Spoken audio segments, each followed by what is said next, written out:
he's admitted to her that they haven't assessed human rights impacts of the last minute gang changes. Now, that's not the patch law, but that's the amendments to the patch law at the very end to allow people to go into houses to find patch gang members to see if they're like living with a patch. That's what it's about. Let's have a look at the Tova podcast today. Did you consult the Attorney General, Judith Collins, about these changes? Well, yes, she's of course part of cabinet, and she's written various reports on elements of it. But these new changes that you've wedged into the legislation late in the piece. Oh, yeah. Did you consult? Yeah, she's obviously part of the cabinet. And what did she say? Because she found the legislation before was inconsistent with the Bill of Rights, freedom of expression, association, assembly. She must have had serious concerns about this possession ban in someone's private home. Well, I'm not going to go into the detail of the private conversations, but it'll be public advice. It's Attorney General's advice. And if there's any particular public statements that she needs to make, she'll make them. Of course, it has been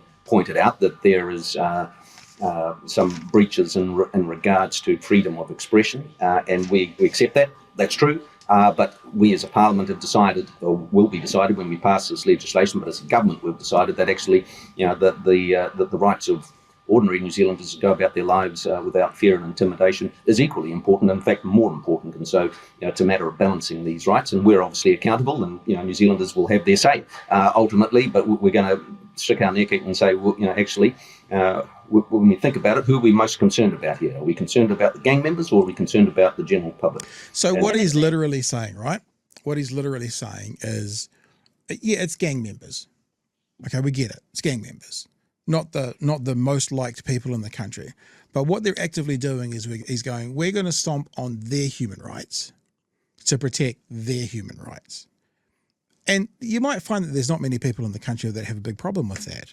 However, it's and there was no one left to fight for me. If we're setting up a government now that can go, well, we'll stomp on person X's, group X's human rights, then that could be something to be worrying about in the future.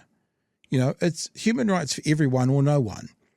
It's like people always talk about free speech. There's no such thing as absolute free speech. There's some freedoms of speech. There are some restrictions.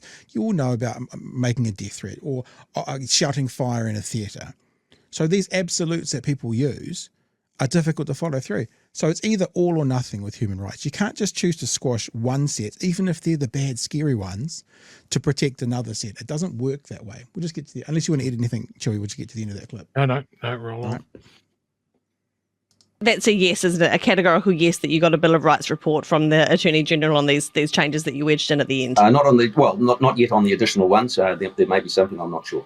All right, so you haven't actually consulted with the Attorney General on these new changes? The Attorney General is well aware of them. She's part of the cabinet that decided, but in terms of any specific... This is very Weasley as well, just quietly, because we're asking questions based on the role as the Attorney General, and he's answering based on the role as a cabinet member. We're talking about Judith Collins with a different hat on. We're talking about Judith Collins with that hat with the flower on the side. That's the Attorney General one.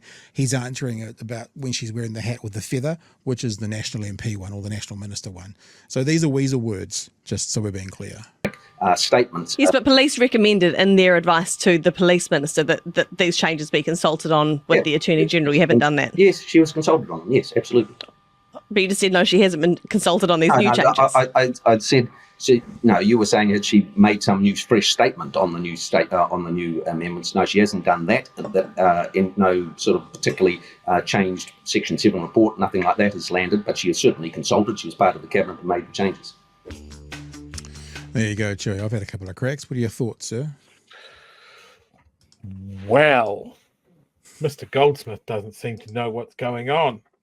Doesn't seem like they're talking to each other as much as he's saying that Judith was probably in the room when it was happening.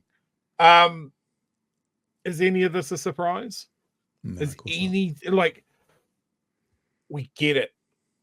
We don't like gang members. They're bad people. But they're still people. And human rights still matter. This is the thing. If you let people get away with this shit with people that society doesn't like, then it just becomes easier. That creep is easier. Now we'll find another group that we don't like. And then another one. History's a teacher, right? Yep. Apparently not to this government.